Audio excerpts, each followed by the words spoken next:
Hey everybody, welcome back to the channel. We're developing a villain today, Ravenhead. This is an idea that I started to run with. As usual, sitting around in the morning having a cup of coffee, and what are we going to create today? It's just another creative day. I hope you're having a great creative day too. But I started to think about a villain and what kind of a villain could I create. And in one of my previous videos, I remember there was a random image that I had thrown in that I had created in Midjourney just as a lighting test. And it was this guy in a uniform with a head of a raven. And that image came to me and I thought, okay, well, maybe he can be a villain. So I started to think about this guy and doing a raven-headed villain. And here he is, just in development. This courtyard scene that we come into is where I started to try to put him in a location. And you can see Midjourney's not doing very well putting a raven head on some of these characters, but like that one there looks really cool. Starting to really take some shape, and I started to get a feel for who this character is. I went with this red and black color theme since our raven's black. I was thinking, well, let's just go with red for a uniform.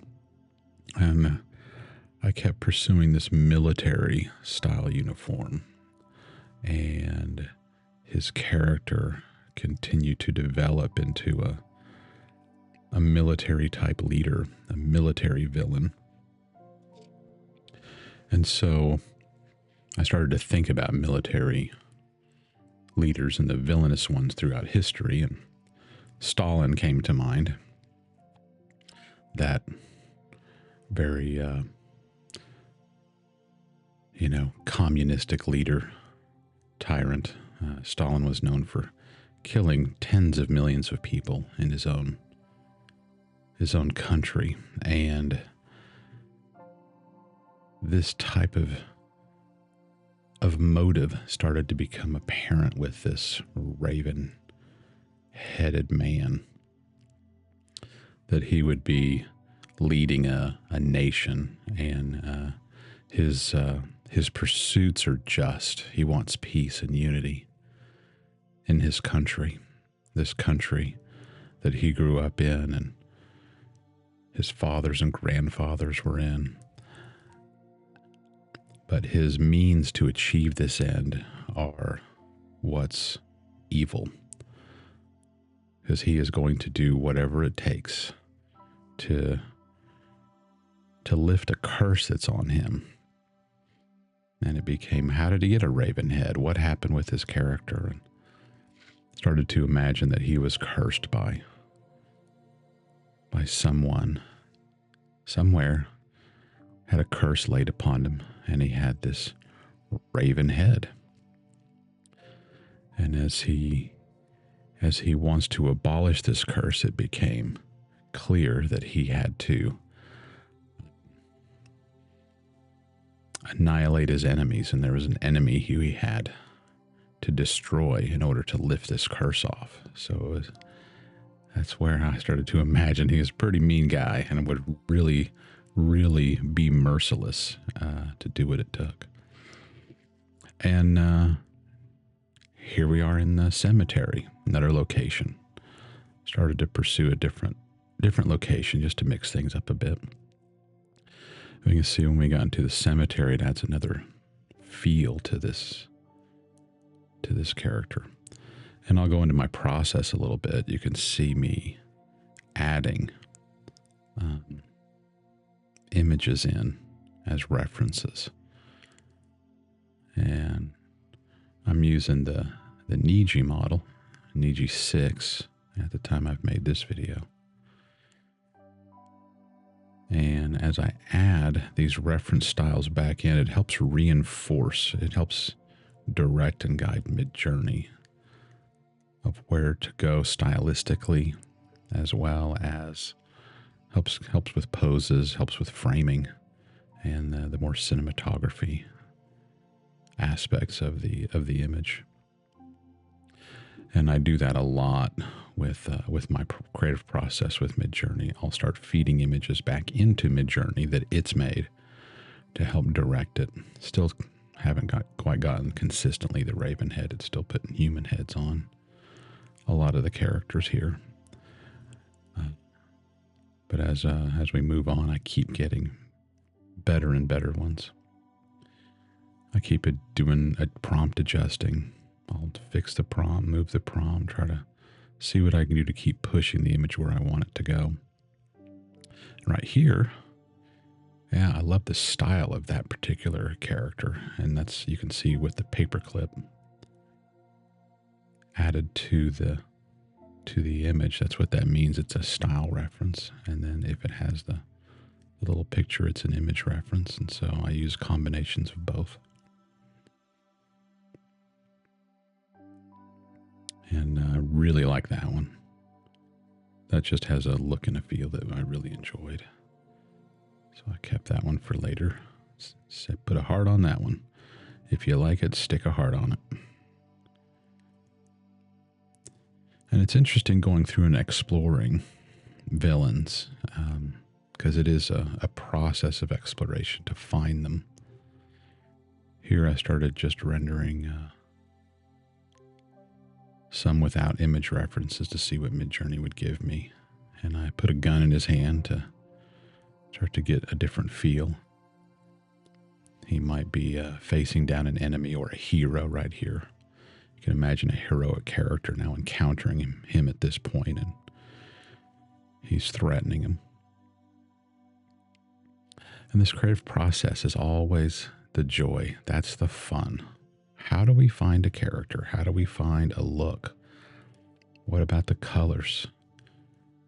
What about the feel, the mood?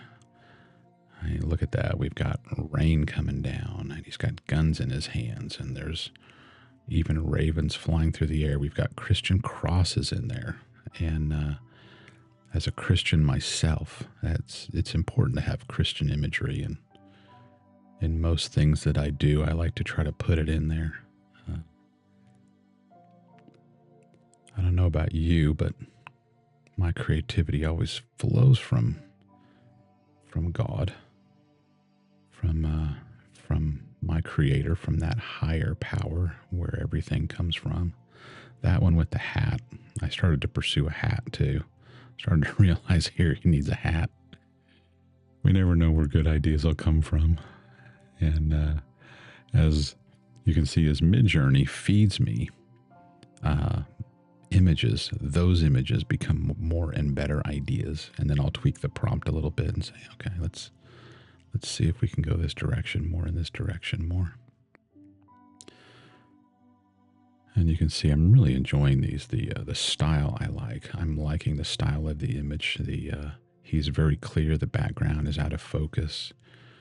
It has this very dark, ominous mood to it, with the weather and the atmosphere, leaves blowing. It's just gotten a tremendously good vibe to it. And here he is with a hat, and it's fun to see this. It's really nice to see this go on and start to see where this goes, where this leads to.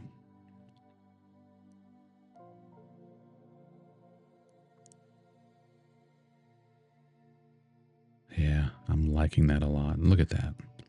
He's got his talons out there. That was one thing I hadn't seen up until this point, and that's the exploration. When I saw the talons on his fingers, I think I started to put that in.